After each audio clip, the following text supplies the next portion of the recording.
오늘 아침 우리에게 주시는 하나님 말씀은 전도서 10장 1절로 11절까지의 말씀입니다. 전도서 10장 1절로 11절까지의 말씀을 봉독하겠습니다. 죽은 파리들이 향기름을 악취가 나게 만드는 것 같이 적은 우매가 지혜와 존귀를 난처하게 만드느니라. 지혜자의 마음은 오른쪽에 있고 우매자의 마음은 왼쪽에 있느니라. 우매한 자는 길을 갈 때에도 지혜가 부족하여 각 사람에게 자기가 우매함을 말하느니라.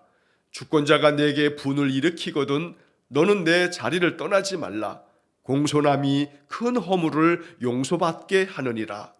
내가 해 아래에서 한 가지 재난을 보았노니 곧 주권자에게서 나오는 허물이라.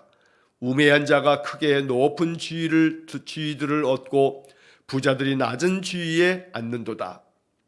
또 내가 보았노니 종들은 말을 타고 고관들은 종들처럼 땅에 걸어 다니는도다. 함정을 파는 자는 거기에 빠질 것이요 담을 허는 자는 뱀에 물리리라. 돌들을 떠내는 자는 그로 말미암아 상할 것이요 나무들을 쪼개는 자는 그로 말미암아 위험을 당하리라. 철 연장이 무디어졌는데도 나를 갈지 아니하면 힘이 더 드느니라. 오직 지혜는 성공하기에 유익하니라. 주술을 베풀기 전에 뱀에게 물렸으면 술객은 소용이 없느니라. 아멘. 자, 여러 차례 말씀드린 것처럼 전도서는 지혜서입니다. 우리에게 지혜를 가르쳐주는 그런 책입니다. 그래서 전도서의 말씀 속에는 잠언 속에 나오는 여러 교훈들이 전도서에도 비슷하게 여러 말씀들이 담겨져 있습니다. 그래서 전도서의 말씀을 읽으면서 우리는 이 말씀을 깊이 묵상하면서 하나님께서 우리에게 가르쳐 주시는 이 영적 교훈을 통해서 더욱더 지혜로운 사람이 되어지는 것, 바로 이것이 하나님께서 전도서를 우리에게 주시는 목적이 됩니다. 말씀은 우리를 더욱더 지혜롭게 만듭니다. 말씀은 우리로 하여금 더욱더 분별력을 갖게 만드는 겁니다. 그래서 말씀을 더욱 묵상하고 또 말씀을 더 깊이 생각하고 또 그 말씀을 경청하는 사람들에게는 하나님 주시는 지혜가 그 마음속에서부터 더욱더 풍성하게 일어나는 것을 우리가 알게 됩니다. 그래서 말씀 속에서 더욱더 지혜로운 사람이 되어져 가는 그런 은혜가 있기를 간절히 축원합니다. 자, 오늘 이 전도서 10장의 말씀 11절까지의 말씀을 읽었는데 여기 이 말씀에도 참 깊은 지혜가 담겨져 있습니다. 자, 9절마다 우리가 또 이 말씀의 뜻을 음미하면서 이 말씀에 담겨져 있는 지혜가 우리를 더욱더 풍성하게 만드는 그런 은혜가 있기를 간절히 축원합니다. 자, 첫 번째 1절의 말씀을 보게 되면 죽은 파리들이 향기름을 악취가 나게 만드는 것 같이 적은 우매가 지혜와 존귀를 난처하게 만드느니라. 자, 여기서 죽은 파리들이 향기름을 악취가 나게 만든다. 자, 여기 향기름이라고 되어 있는데 세번역 성경과 쉬운 성경의 번역들을 보면 이 향기름이라고 하는 이 번역을 향수라고 번역을 해놓았습니다. 그래서 세번역 성경의 번역으로 이 1절을 보면 향수에 빠져 죽은 파리가 향수에서 악취가 나게 하듯이 변변치 않은 적은 일 하나가 지혜를 가리고 명예를 더럽힌다. 이렇게 번역을 해놨습니다. 자, 이 말의 뜻은 결국은 죽은 파리가 비록 작은 것에 불과하지만 이 죽은 파리가 그 향수에 빠져버리면 그 고귀하고 아주 아름다운 향기를 내는 이 향수에서부터 악취가 나게 되는 것처럼 사람이 가지고 있는 적은 우매함이, 어리석음이 그 사람으로 하여금 모든 지혜와 그의 모든 존귀함을 다 망쳐버리는 그러한 어리석음을 범하게 된다라고 이야기를 한 것입니다. 그래서 작은 우매함이 그 적은 어리석음으로 말미암아 그 사람을 난처하게 만드는 그러한 일들이 있기 때문에 작은 것이라 할지라도 어리석음을 버리고 항상 지혜로움을 선택하고 지혜로운 삶을 살아야 한다는 것을 이야기하고 있는 것이 바로 이 1절의 말씀입니다. 그러니까 여기서 말하고 있는 이 죽은 파리들이라고 하는 것은 바로 어리석음을 상징적으로 이렇게 비유적으로 표현하고 있는 말씀이 되는 것입니다. 그래서 우리 안에 우리의 마음에서부터 솟아나오는 것이 어리석음, 우매함이 아니고 지혜로움이 되었을 때에 그 지혜로움은 더욱더 우리를 존귀하게 만들고 우리 안에서 아름다운 향기를 드러내게 만든다는 것입니다. 그래서 언제나 하나님 앞에 예배하며 기도할 때마다 하나님 나에게 하나님 주시는 지혜가 있게 해주십시오. 결코 나의 어리석음과 우매함 때문에 내 마음에서부터 악취가 나는 게 아니라, 그래서 그 악취로 말미암아 내가 난처해지는 것이 아니라 지혜로움으로 말미암아서 내가 더욱더 존귀해지는 그런 복을 내려주십시오. 이것이 우리의 기도가 되어야 되는 것입니다. 자, 2절의 말씀에서도 지혜자의 삶의 모습을 보여주고 있는데, 자, 2절에서 지혜자의 마음은 오른쪽에 있고 우매자의 마음은 왼쪽에 있느니라. 자, 여기서 오른쪽, 왼쪽, 바로 이것도 비유적인 표현입니다. 자, 성경에서 오른쪽이라고 하는 것은 축복의 자리를 상징하고 왼쪽이라고 하는 것은 축복과는 관계없는 참으로 저주받는 인생의 삶을 왼쪽으로 묘사할 때가 많습니다. 자, 또한 동시에 이 오른쪽이라고 하는 것은 올바르고 의로운 쪽을 이야기하는 것이고, 왼쪽은 악하고 또 죄가 가득한 그릇된 삶을 살아가는 그러한 쪽을 왼쪽이다라고 이렇게 비유적으로 표현하곤 합니다. 자, 그래서 세번역 성경으로 2절 말씀을 보면 이렇게 번역이 되어 있습니다. 지혜로운 사람의 마음은 옳은 일 쪽으로 기울고 어리석은 사람의 마음은 그릇된 일 쪽으로 기운다. 자, 사람의 마음이 어느 쪽으로 기울어 있는가, 이것을 바라보게 되면 이 사람이 지혜로운 사람인지 아니면 어리석은 사람인지를 구별할 수가 있다는 이야기입니다. 이 사람의 삶의 모습을 바라보았는데 항상 옳은 일을 하게 되고 또 올바른 일을 잘 분별하고, 그래서 언제나 그 마음이 올바른 쪽에 서 있는 사람을 보면 이 사람은 지혜로운 사람이구나 라고 하는 것을 알게 된다는 겁니다. 그러나 그 반대로 늘 그릇된 일, 잘못된 일을 선택하고 잘못된 것에 마음이 기울어져 있어서 언제나 올바르지 않은 일들을 자꾸 선택하고 그쪽으로 자꾸 마음이 기울어진 사람을 보게 되면 이 사람은 어리석은 사람이다 라고 말하고 있는 것입니다. 그러니 결국 우리의 마음 속에서부터 지혜와 어리석음이 이렇게 확연하게 구분되어진다는 것을 말씀한 것입니다. 결국 지혜는 간단합니다. 올바른 쪽을 자꾸 선택하고 올바른 것과 그릇된 것을 분별하여서 올바른 일을 행할 줄 아는 사람, 거기에 마음이 기울어져 있는 사람, 언제나 그 마음이 바르고 그리고 옳은 것들을 늘 마음에 생각하고 그쪽으로 향하는 사람, 바로 이 사람이 지혜로운 사람이라고 가르쳐주고 있는 것입니다. 늘 이러한 지혜로운 말씀을 통해서 언제나 마음속에 하나님 나에게 분별력을 주십시오.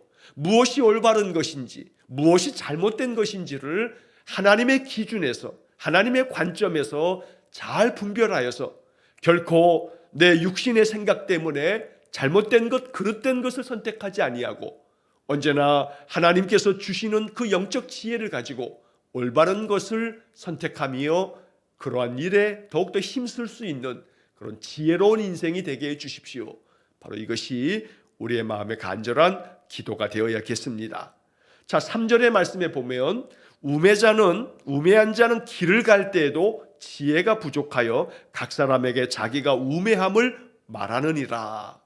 자, 이 어리석은 사람은 길을 갈 때에도 쉬지 아니하고 자기의 그 지혜가 부족함을 사람들에게 그냥 드러내버리고 만다는 겁니다.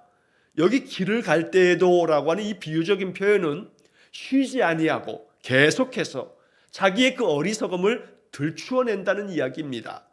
자, 이 3절의 말씀을 세번역 성경은 이렇게 번역합니다. 어리석은 자는 길을 갈 때에도 생각 없이 자기의 어리석음을 누구에게나 드러낸다. 자, 이 세번역 성경의 그 중간에 생각 없이 자기의 어리석음을 누구에게나 드러낸다. 자, 이 3절의 말씀이 참 지혜로운 가르침입니다. 어리석은 사람이 자기 자신의 그 어리석음을 자꾸 들추어내는데 누구도 그 어리석음을 알지 못하는 가운데에서도 이 사람은 지혜가 부족해서 자기 자신이 어리석다는 것을 자꾸 드러내고 사람들이 다 알아차리도록 나타내더라는 겁니다. 자, 그래서 이 3절의 말씀은 잠언에서도 여러 가지 많은 교훈을 통해서 이 어리석은 자가 자기의 어리석음을 나타내지 않기 위해서는 그 말수를 줄일 뿐만 아니라 생각을 깊이 하고 그리고 내 행동을 조심스럽게 하면서 언제나 하나님께서 내게 주시는 지혜를 가지고서 살아갈 때에 이 사람은 실수를 줄일 뿐만 아니라 또한 자기의 어리석음을 드러내지 아니하고 오히려 지혜로운 사람으로 사람들에게 존귀함을 받게 된다라고 말씀하고 있는 것입니다. 그래서 이 3절의 세번역 성경의 번역을 마음 깊이 생각하면서 생각 없이 자기의 어리석음을 드러내는 것이 아니라 생각에 생각을 거듭하면서 결코 자신의 그 어리석음을 드러내지 아니하고 오히려 내 안에 있는 지혜로움이 오히려 많은 사람들에게 나타날 수 있는, 그래서 지혜가 부족한 것이 아니라 지혜가 풍성한 삶을 살아가는 것, 바로 이것이 오늘 이 전도서 10장을 통해서 우리에게 주시는 하나님의 말씀이 됩니다. 언제나 우리의 삶에서 그 무엇보다도 지혜가 풍성한 삶이 될 수 있기를 간절히 축원합니다. 결코 내 안에 부족함이 있다 하여도 그 부족함을 드러내는 것이 아니라 오히려 하나님 말씀 안에서 나의 부족함을 더 감추고 또 이 부족한 것들을 오히려 더 하나님 주시는 지혜로 채워가면서 늘 지혜로운 삶을 살아갈 수 있기를 주의 이름으로 간절히 축원합니다. 자, 이 4절의 말씀은 우리가 이 4절의 말씀이 주는 이 영적 교훈을 잘 묵상해야겠는데, 자, 여기 4절에서 주권자가 내게 분을 일으키거든 너는 내 자리를 떠나지 말라. 공손함이 큰 허물을 용서받게 하느니라. 자, 여기서 주권자라고 하는 말은 통치자를 말하는 겁니다. 나라의 왕을 말하는 겁니다. 자, 이 통치자가, 이 주권자가 너에게 분을 일으키거든. 자, 이 주권자가 이 너에게 화를 내게 됐을 때 네가 어찌해야 하는가라고 이렇게 말하고 있는데, 자, 이 말씀 속에는 담겨져 있는 그 뜻이 있습니다. 왜 통치자가 너에게 화를 내는 것이냐면 이 사람이 통치자에게, 주권자에게, 왕에게 직언을 하는 겁니다. 자, 왕에게 그 숨김없이 내 어떤 충성스러운 마음을 가지고 직언을 했는데 왕이 그 직언을 받아들이지 아니하고 분노합니다. 화를 냅니다. 자, 이랬을 때 너는 어떻게 해야 할 것인가? 나는 정말로 충성스러운 마음으로 왕에게 직언을 했는데 왕이 이것을 받아들이지 않았을 때 어찌해야 하는가? 바로 이것을 4절에서는 우리에게 지혜롭게 가르쳐 주는 것입니다. 여기서 중요한 것은 내가 정말로 충성스러운 마음으로 주권자에게 직언을 했는데 주권자가 이것을 받아들이지 아니하고 분노를 일으켰을 때에 주권자가, 통치자가 나의 이 충성스러운 직언을 받아들이지 않으니 내가 이 왕을 섬길 수가 없겠다 하며 왕을 떠나는 일이 있겠는데 그럴 때 떠나지 말라는 겁니다. 그래서 너는 내 자리를 떠나지 말라라고 하는 이야기는 너의 그 자리에서 다시금 너의 그 충성스러운 마음이 이 통치자에게 전달될 수 있도록 통치자가 그것을 깨달을 때까지 너의 자리를 지키면서 더 그 마음에 충성된 마음으로 그 왕을 보좌하는 것이 지혜로운 사람이라고 말하고 있는 것입니다. 자, 여기서 이제 중요한 것은 그 다음에 이어지는 공손함이라고 하는 말입니다. 자, 왕이 분노하면서 너의 그 직언을 받아들이지 아니하고 오히려 그 화를 낼 때에 너에게 필요한 것은 공손함이다. 공손한 마음으로 그 왕의 이야기들을 받아들이면서 지혜롭게 왕의 그 분노한 마음을 누그러뜨릴 뿐만 아니라 왕을 바른 길로 인도하는 사람이 있을 때에 그 나라가 온전하게 세워지는 것처럼 결국 그 주권자 통치자가 지혜롭지 못해서 충성스러운 말을 받아들이지 않을 때에 충성스러운 이 신하들이 그 주권자 통치자를 떠나버리게 된다면 그 나라는 망하게 되어 있다. 그러니 지혜로운 신하는 이 주권자 통치자가 나의 그 지혜로운 직원을 받아들이지 아니하고 오히려 분노하며 화를 낼 때에 그 자리를 박차고 떠나는 것이 아니라 공손한 마음으로 그 모든 것들을 지혜롭게 잘 판단하여 내 행할 바를 지혜롭게 분별할 수 있어야 한다라고 말하고 있는 것입니다. 자, 개역개정 성경의 번역에서는 공손함이 큰 허물을 용서받게 하느니라 라고 이렇게 번역을 해서 본문의 말씀에서 오해를 만들게 번역을 해놓았습니다.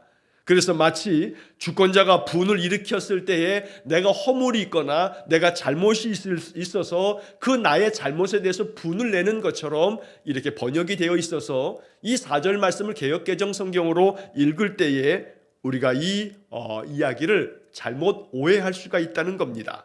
자, 여기서 이 4절 말씀을 세번역 성경의 번역으로 보면 이렇게 번역이 되어 있습니다. 통치자가 너에게 화를 낼 때에 너는 내 자리를 뜨지 말아라. 침착하면 큰 잘못을 막을 수 있다. 자, 여기서 침착하면 큰 잘못을 막을 수 있다. 이 큰 잘못이라고 하는 것이 물론 이 주권자에게서 이 분노함을 받고 있는 이 신하의 모습으로 해석될 수도 있겠습니다만, 그러나 이 본문의 말씀을 보다 더 바르게 해석하는 것은 바로 이 침착하게 이 신하가 그 주권자 통치자의 분노를 그 분노 가운데서 떠나버리지 않고 오히려 그 자리를 지키면서 침착하게 행동하면, 공손하게 행동하면 이 주권자가 큰 실수를 범하는 것을 막을 수 있도록 도와줄 수 있다라고 하는 그런 해석이 바로 이 4절의 바른 해석이 되는 것입니다. 자, 여기 공손함이라고 번역되어져 있는 이 단어는 히브리 말로는 마르페라고 하는 단어인데, 이 마르페라고 하는 단어는 공손함으로도 번역될 수 있습니다만 이 말 속에는 평온 혹은 약 아니면 또 치료라고 하는 그런 뜻도 담겨져 있는 단어입니다. 다시 말하면 공손함이라고 하는 것이 결국은 사람의 마음을 평온하게 만드는 것뿐만 아니라 사람을 치료하는 약이 되기도 한다라고 말하고 있는 겁니다. 그러니 어떤 사람이 분을 내거나 화를 낼 때에 그 화를 내는 사람에게 나 역시 마찬가지로 같이 화를 내면서 같이 대응을 한다면 이것은 평온함을 만드는 것이 아니라 오히려 큰 다툼을 만들게 되고, 사람을 치료하는 것이 아니라 오히려 사람을 더욱더 그 마음의 분노를 끌어오르게 만들면서 그 사람과의 관계가 더욱더 악화되어진다는 겁니다. 그래서 공손함이 약이 된다, 치료하는 그 치료제가 된다라고 하는 것으로 바로 이 공손함이라고 하는 이 히브리어 단어 마르페라고 하는 단어를 묵상할 수가 있는 것입니다. 그래서 언제나 우리의 마음 가운데 공손함이 사람을 대할 때마다 우리의 태도가 되어져서, 그래서 우리 성도들의 그러한 삶의 모습과 태도로 말미암아 그 주변에 있는 많은 사람들 속에서 그 사람들의 허물을 오히려 드러내지 않고 그 허물을 막을 수 있도록, 그래서 지혜로운 사람은 사람들을 실수하게 만들거나 허물 가운데 빠지게 만드는 것이 아니라 오히려 그런 모든 허물을 용서받도록, 그런 모든 허물들이 이제 다 감추어지고 가려질 수 있도록 도와주는 사람, 바로 이 사람이 지혜로운 사람이라고 말하는 것입니다. 그러한 지혜로운 신하가 되어지는 것이, 이것이 필요하다라고 가르쳐주는 것이 4절의 말씀입니다. 오늘 이러한 지혜로움이 우리에게 있어서 우리가 가지고 있는 공손함이 사람들을 치료하는 약재료가 될 수 있기를 간절히 축원합니다. 자, 이제 5절 이하의 말씀에서는 주권자가 가지고 있는 허물에 대한 그런 지혜로운 가르침이 나옵니다. 자, 5절 말씀에 보니까 내가 해 아래에서 한 가지 재난을 보았노니 곧 주권자에게서 나오는 허물이라. 여기서 주권자라고 하는 이 번역도 역시 마찬가지로 세번역 성경이나 쉬운 성경은 통치자라고 번역을 해놨습니다. 4절과 마찬가지로 바로 이 통치자에게서 나오는 허물, 이 통치자가 어리석어서 범하게 되는 그런 잘못들, 이것을 어떻게 해야 할 것인가 라고 하는 것을 말하고 있는 겁니다. 자, 여기 6절의 말씀을 보게 되면 우매한 자가 크게 높은 지위를 얻고 부자들이 낮은 지위에 앉는도다. 이게 바로 어리석은 통치자가 행하는 그런 통치 행위가 된다는 겁니다. 한마디로 얘기해서 어리석은 왕은, 또 어리석은 통치자들은 우매한 사람들을 높은 지위에 앉히고 존귀한 사람들을 낮은 지위에 그저 앉혀버리게 된다라고 말하는 겁니다. 자, 개역개정 성경에서는 그 중간에 부자들이 낮은 지위에 앉는도다 라고 이렇게 번역이 되어 있습니다. 근데 여기서 부자들이라고 하는 이 번역은 개역개정 성경이 다음번에 아마 또다시 개정이 됐을 때 아마 이 번역은 조금 조정이 될 것 같습니다. 자, 이 6절의 말씀을 새번역 성경은 이렇게 번역합니다. 어리석은 사람을 높은 자리에 앉히고 존귀한 사람을 낮은 자리에 앉히는 것이다. 자, 이 말은 바로 그 앞에 5절의 말씀에서 주권자에게서 나오는 허물, 바로 통치자가 행하는 그런 실수와 잘못들이 있는데 어리석은 사람에게 높은 자리를 주고 지혜롭고 존귀한 사람들에게는 낮은 자리에 앉히는 거, 이거 어리석은 통치자들의 행위다라고 말하고 있는 것입니다. 자, 우리는 이 6절의 말씀, 바로 이 5절과 6절의 말씀을 읽으면서 오늘날 우리 이 사회, 이 대한민국이 지금 안고 있는 이 작금의 상황들을 생각하지 않을 수 없습니다. 자, 대통령이 새롭게 이제 당선이 되어서 이 나라를 5년 동안에 이렇게 또 이끌어 가야 합니다.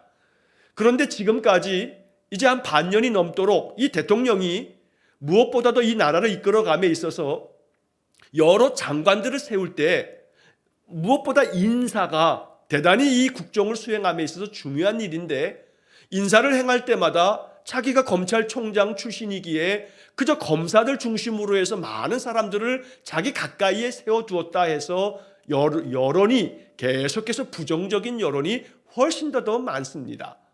사람을 지혜롭게 선택해서 그 자리에 적합한 사람들을 세워야 하는데 적합하지 않은 사람을 세워놓고도 그렇게 훌륭한 사람을 본 적이 있느냐, 뭐 이렇게 이야기를 하는 그러한 통치자, 이것이 정말로 지혜로운 통치자인가 라고 하는 생각을 갖게 만드는 그런 성경의 말씀이 바로 이 5절과 6절에 나오는 말씀입니다. 자, 이태원 참사를 책임져야 할 최고의 책임자는 행정안전부 장관입니다. 그러나 행안부 장관을 여전히 두둔하고 오히려 그 사람을 더 수고했다고 칭찬하고 이런 모습이 절대 국민들에게 납득이 되지 아니하고 이해가 되지 않습니다. 어리석기 짝이 없고 책임지지 않는 그러한 사람들을 높은 자리에 앉힌다면 국민들은 외면할 뿐입니다. 자, 이것이 바로 이 전도서가 가르쳐주는 지혜로운 가르침입니다. 주권자에게서 나오는 허물이 있는데 그 허물은 우매한 자들을 자꾸 높은 자리에 앉힌다는 겁니다.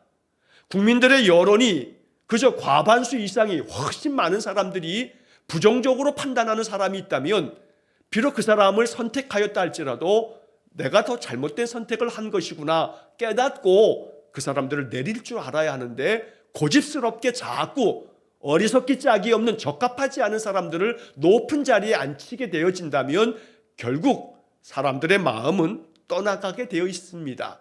바로 이것이 이 전도서가 가르쳐주는 지혜로운 말씀이 되는 것입니다. 그래서 우리가 이러한 말씀들을 읽을 때마다 이 나라의 주권자가 바르게 세워지고 지혜로운 주권자가 되어지도록 중보하며 기도하는 것이 국민된 도리가 될 것입니다.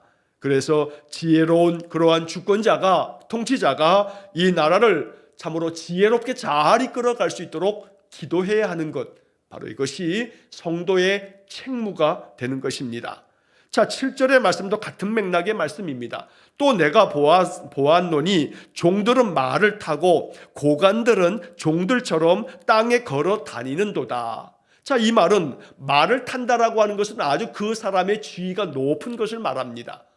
그래서 종들을 말을 태워서 높은 관직에 두고 오히려 고관들은 이 사람들 다 물리쳐서 이 사람들이 그냥 종들처럼 그저 그 땅을 걸어다니게 만드는 이러한 일들을 결정하는 자가 주권자인데 이 주권자가 이런 어리석은 결정을 하는 거, 이게 바로 해 아래에서 내가 바라보게 되는 크나큰 재난이다 라고 이렇게 솔로몬은 말하고 있는 것입니다.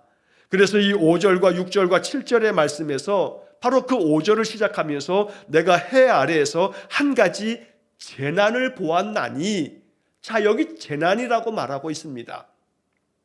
어리석은 통치자가 나라를 어리석게 다스리는 것 자체가 재난이라고 말하고 있다는 것입니다. 옛날 같지 아니하고 지금 이 민주사회에서는 이 통치자들을 국민들이 세웁니다. 그래서 우리는 이 국민들이 이 통치자들을 세울 때, 주권자를 세울 때 우리가 어리석게 이 어리석은 통치자를 세우게 되면 이것 자체가 그 나라의 재난이 된다고 이 성경은 우리에게 가르쳐 주는 겁니다. 매 우리가 선거 때마다 국회의원들을 세우고 또 지방자치단체 단체장들을 세우고 또 대통령을 세우기 위해서 선거할 때마다 국민들이 더욱더 지혜롭게 판단하고 분별해서 바르게 선택하지 않으면, 그래서 어리석은 통치자들을 세우게 되는 것 자체가 그 나라의 재난이 될 수밖에 없다라고 말하고 있는 것이 바로 솔로몬이 가르쳐주는 지혜로운 말씀입니다. 이런 말씀을 마음 깊이 깨닫고 나라의 통치자들을 위해서 기도할 뿐만 아니라 통치자들을 우리가 새롭게 선거를 통해서 세울 때마다 국민들이 지혜롭지 않으면 어리석은 자를 선택함으로 말미암아 나라가 더욱더 위태롭게 되고 혼란에 빠지게 된다는 것을 우리가 잊지 말아야겠습니다. 자, 그 다음에 이어지는 8절부터 11절까지의 말씀은 예상치 아니하는 위험과 또 많은 어려움들이 인생 가운데 찾아올 수 있다는 것을 이야기하고 있습니다. 자, 8절에 보면 함정을 파는 자는 거기에 빠질 것이요 담을 허는 자는 뱀에게 물리리라. 자, 이 말은 함정을 파는 자가 어리석게도 자기가 판 함정에 자기 스스로 빠질 수 있다라고 말하는 겁니다. 또 담을 허무는 자가 그저 생각 없이 담을 허물다가 자칫 그 담 속에 숨겨져 있는 뱀을 보지 못하고 오히려 뱀에게 물릴 수도 있다. 그러니 자기의 행동이 오히려 자기 자신에게 화가 될 수 있다. 그러므로 언제나 자기가 어떤 행동을 하게 됐을 때에는 지혜롭게 그 모든 행동에 대해서 잘 생각하고 분별하여서 자신의 행동이 오히려 자기 자신에게 부메랑처럼 자기에게 해가 되어지는 일이 없도록 지혜롭게 생각하고 지혜롭게 행동하라 라고 하는 것을 말씀하고 있는 것입니다. 자, 9절의 말씀도 마찬가지입니다. 돌들을 떠내는 자는 그로 말미암아 상할 것이요 나무들을 쪼개는 자는 그로 말미암아 위험을 당하리라. 그래서 돌을 떼내는 채석공이 돌을 떼내다가 오히려 그것 때문에 자기 자신이 상함을 당하거나 또 위험에 빠질 수 있는 것처럼 나무를 쪼개는 자가 나무를 이렇게 장작을 패다가 자칫 잘못하여 이것이 나에게 위험이 되는 그런 일도 벌어질 수 있다. 그렇기 때문에 결코 우리는 예상치 못한 일이 내 삶 속에 재난처럼 찾아올 수 있기 때문에 더욱더 지혜롭게 그리고 또한 겸손하게 나의 인생의 삶에서 내가 알지 못하는 일들이 언제나 내게 찾아올 수 있기 때문에 내 인생의 주권자 되시는 하나님 앞에 나의 삶을 맡기고 하나님의 선한 인도하심을 구하면서 살아가는 이것이 지혜로움이다 라고 말하고 있는 것입니다. 자, 10절의 말씀은 아주 지혜가 담겨져 있는 말씀인데 철 연장이 무디어졌는데도 나를 갈지 아니하면 힘이 더 드느니라. 오직 지혜는 성공하기에 유익하니라. 철 연장이 무디어져 있으면, 도끼가 무디어져 있으면 나무를 팰 때에 얼마나 더 힘이 들겠는가 하는 겁니다. 그러니 먼저 일하기 전에 연장을 잘 갈아서 그 날카로운 연장을 가지고 일하는 것이 지혜로운 것처럼 바로 결국 지혜로운 사람은 자신의 그 지혜를 더욱더 잘 준비해서 그 인생의 삶이 힘들지 않도록 살아가야 한다. 그래서 결국 지혜는 성공하기에 유익하다. 그래서 지혜로운 삶이 자신의 삶을 복되게 만들고 풍성하게 만들고 성공한 인생의 삶을 살게 만든다라고 말하는 것입니다. 자, 마지막 11절의 말씀은 주술을 베풀기 전에 뱀에게 물렸으면 술객은 소용이 없느니라. 자, 이 술객이 뱀을 이렇게 피리를 불면서 뱀을 조종할 때에 이렇게 자기가 어떠한 그런 주술을 행하기 전에 뱀에게 물린다고 한다면 이 이 술객이 가지고 있는 바로 이 뱀을 이렇게 부리는 그 사람의 그 모든 행위가 오히려 자기 자신에게 뱀에게 물리는 그런 소용없는 짓이 돼버린다. 결국 여기서 이 주술을 행한다라고 하는 것은 뱀을 피리소리로 말미암아 이 뱀을 이렇게 조종하는 이러한 사람들의 행동은 결국 그 지혜로움이 있어서 자신의 그러한 모든 행위가 오히려 뱀에게 물리는 것처럼 해가 되지 않도록 미리미리 지혜롭게 모든 것들을 준비하는 것이 필요하지, 그렇지 않게 되면 오히려 뱀에게 물리는 그런 해를 당하게 된다. 그래서 무엇보다 지혜로움이 먼저 우리에게 준비가 되고 지혜로운 그러한 삶이 자기 자신에게 해를 가하는 그러한 일이 없도록 만드는 것이 된다라고 이야기를 하고 있는 것입니다. 언제나 우리의 삶이 지혜로운 삶이 되어지도록 이 전도서 10장이 가르쳐주는 이 영적 지혜를 마음 깊이 묵상하면서 하나님, 내 삶이 언제나 지혜가 풍성한 삶이 되어지도록 그렇게 나에게 은혜를 주십시오, 늘 기도하면서 살아가는 그런 복된 삶이 되시기를 주의 이름으로 간절히 축원합니다. 기도하겠습니다. 사랑과 자비가 풍성하신 하나님, 연약하기 그지없고 어리석기 짝이 없는 우리의 인생, 그래서 하나님을 더욱더 경외하고 하나님을 섬깁니다.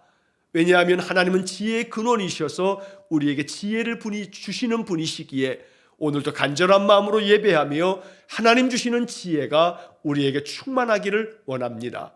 그래서 늘 예배할 때마다 하나님 우리를 더욱더 지혜롭게 하셔서 하루하루 모든 삶을 하나님 주시는 지혜로 살아가는 우리 귀한 성도들 되게 해 주옵소서. 오늘도 모든 삶을 주님께 의탁하오니 주님 우리를 인도하여 주시고 주께서 우리의 주권자 되시오니 우리 성도들의 모든 삶을 평강 가운데 인도하여 주옵소서. 모든 것을 주님께 의지하며 예수님 이름으로 기도하옵나이다. 아멘. 우리 구주 예수 그리스도의 은혜와 하나님 아버지의 극진하신 사랑과 성령의 교통하심이 날마다 하나님 주시는 지혜를 마음 가득 채워서 인생의 삶을 가장 지혜롭게 살아가기를 간절히 기도하는 머리 숙인 귀한 성도들 위해와 저들 가정과 온 가족들 위해 우리 성도들의 모든 인생의 삶 속에 영원토록 함께 하시길 축원하옵나이다. 아멘.